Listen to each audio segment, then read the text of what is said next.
Dans cette room, nous déployons et hackons une machine Windows en exploitant des failles de configuration dans celle-ci.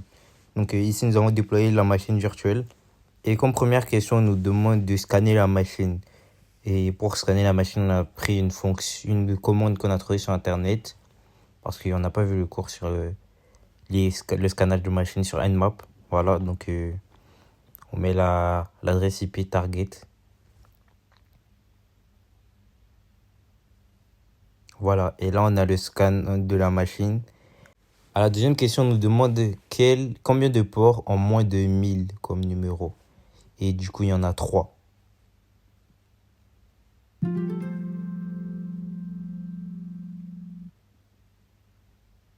Comme vous pouvez le voir ici, 135, 139 et 445.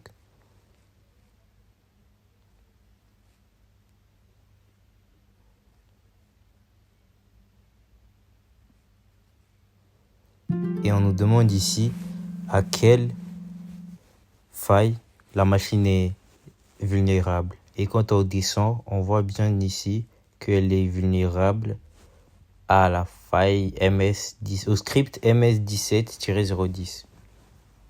Et on a donc la réponse à la troisième question.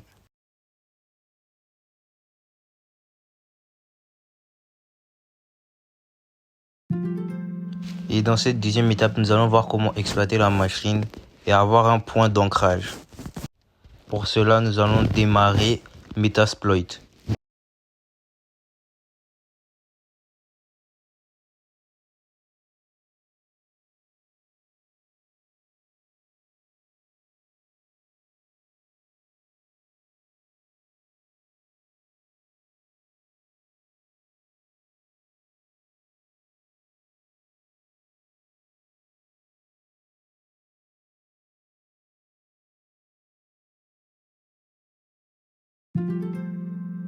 Et comme deuxième question, on nous dit de trouver le code que nous allons utiliser contre la machine pour la hacker.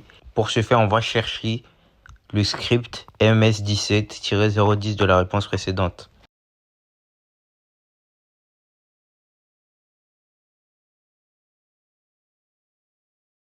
Et on a un numéro 0, le path du chemin, du module. Donc on va utiliser ce module avec la commande use le module.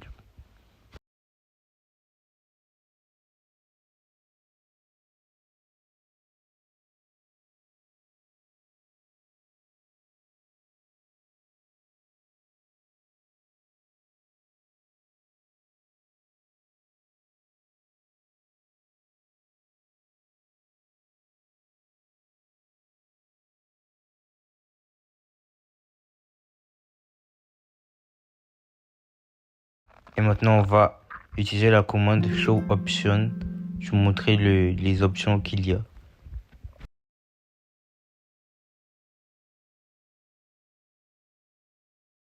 Et comme vous pouvez le voir, le module rhost est requis et n'a pas de paramètres. Donc, c'est celui qu'on cherche.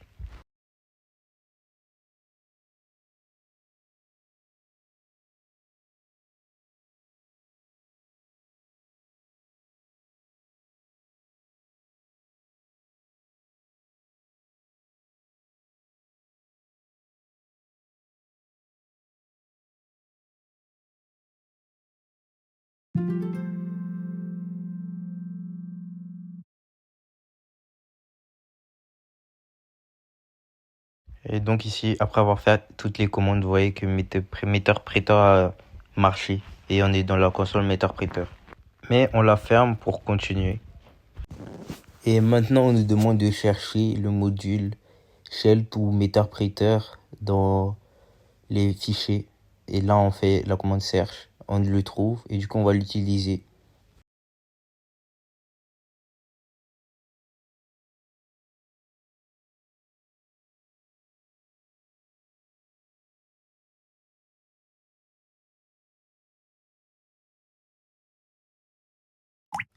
On va montrer les options pour voir les modules qu'il a.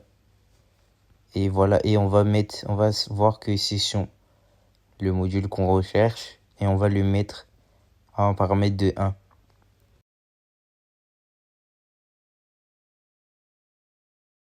Ensuite, on va lancer le programme. Et voilà. Maintenant qu'on a fait ça, on va voir le nombre de sessions qui est disponible. Et normalement, il doit en avoir 2. Et voilà, ici, on a 3 parce qu'on a fait une erreur de manipulation. Mais maintenant, on va aller sur la session 3 en se connectant sur celle-ci grâce à la commande suivante.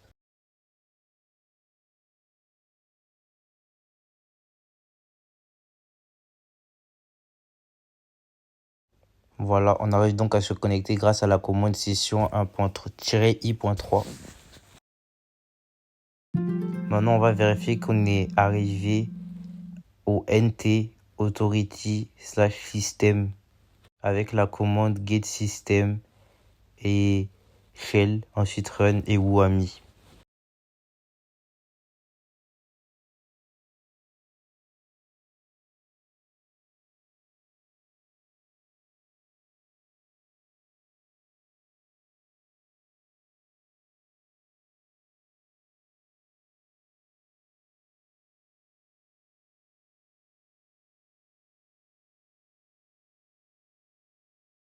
Et on voit bien ici que nous sommes arrivés au niveau NT authority/system. Et pour la question suivante, on nous demande de lister tous les processus en cours. On va faire ça grâce à la commande ps.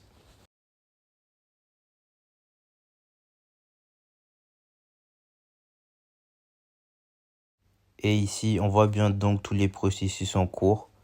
Et on nous demande de choisir un processus qui utilise NT Authority System. Et donc, nous, on a décidé de prendre celui-là.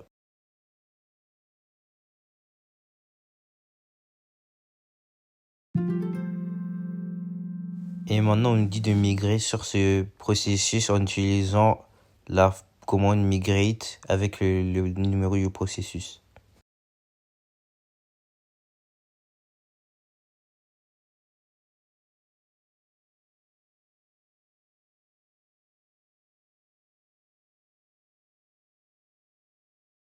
Dans cette prochaine étape, nous allons apprendre à craquer les mots de passe des utilisateurs.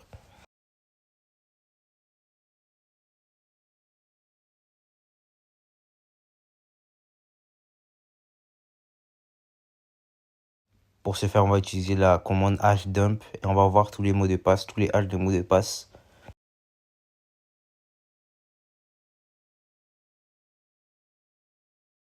Et on nous demande quel est le nom de l'autre utilisateur. Et c'est bien John. Donc on va faire copier et coller. C'est la réponse. Et maintenant, on nous demande de hasher le mot de passe, de le mettre dans un fichier, de le hasher et de retrouver le mot de passe. Donc on va faire ça en utilisant nano hash.txt et ensuite on va coller le hash du mot de passe de John.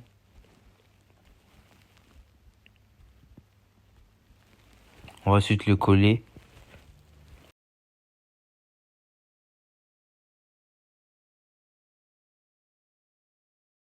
Et on va donc utiliser la commande john-format pour trouver le mot de passe caché de l'utilisateur John.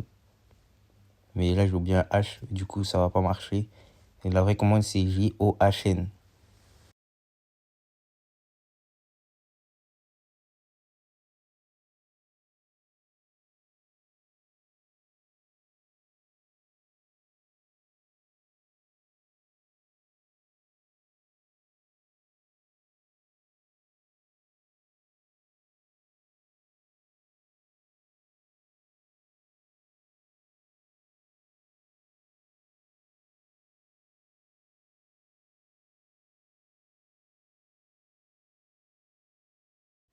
Voilà, comme vous pouvez le voir ici, ça n'a pas marché. Mais avec la commande John, comme ici, on arrive à trouver le mot de passe qui était donc ALKFNA22. Et on va aller copier-coller ça, on a trouvé la bonne réponse.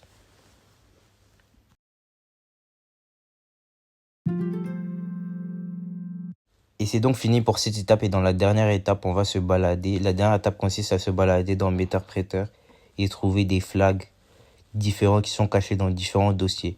Et pour le premier flag, il est caché dans le dossier système à la racine. et on va aller le chercher tout de suite.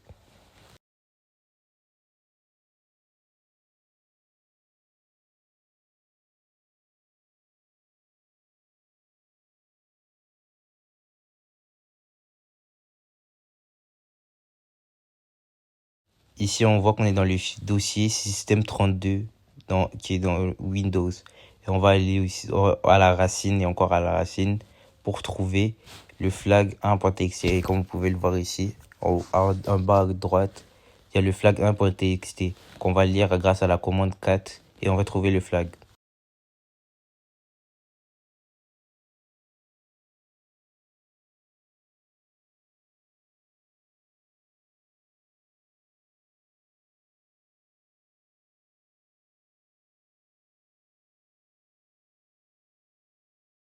Maintenant, on nous dit que le deuxième flag est caché où les mots de passe sont stockés dans Windows. Et c'est donc, on va donc se déplacer dans Windows, ensuite dans Système et dans Config, là où se trouvent les mots de passe.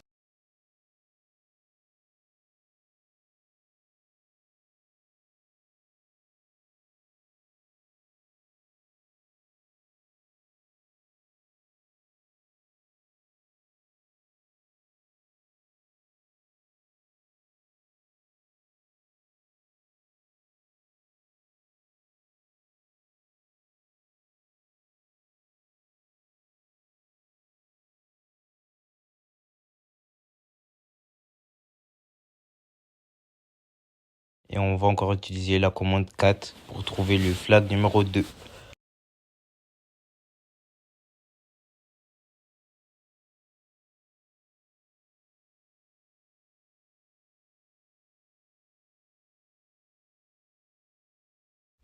Et on nous dit donc que le troisième flag se trouve dans le dossier où les administrateurs ont beaucoup de données. Et je pense que c'est le dossier des utilisateurs. Donc on va aller se déplacer là-bas.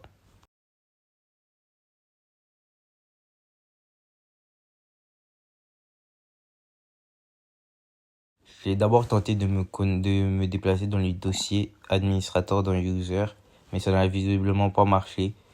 Donc ensuite j'ai essayé de me déplacer dans user seulement, et là ça a marché.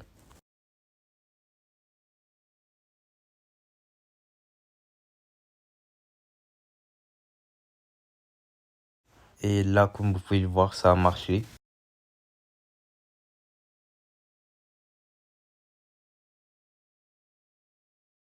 Lister les fichiers qui sont présents.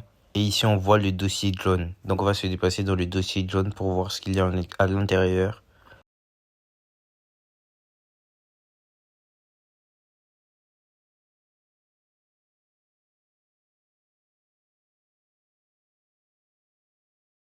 Et comme vous pouvez le voir, il y a beaucoup de fichiers et de dossiers. Donc, on va aller dans le dossier documents pour voir ce qu'il y a à l'intérieur.